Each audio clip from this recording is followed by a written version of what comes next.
ព្រះចង្គង់កែវរបស់ព្រះសម្មាសម្ពុទ្ធណាហើយនឹង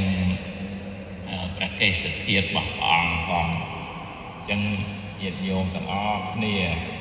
មកពីឆ្ងាយនេះគឺថាសម្រុកធ្វើបុណ្យហ្មងគឺសាពេលវេលាខ្លីដើរធ្វើបុណ្យរហូតមកក៏ចឹងសូមជូនបុណ្យទៅសល់ដល់លោកជំនុំណា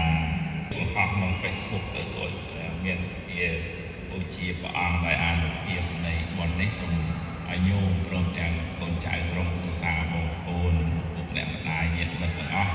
បានសេចក្តីសុខដូចប្រកាសទុកគ្នាទៅសុខអនុមោទនា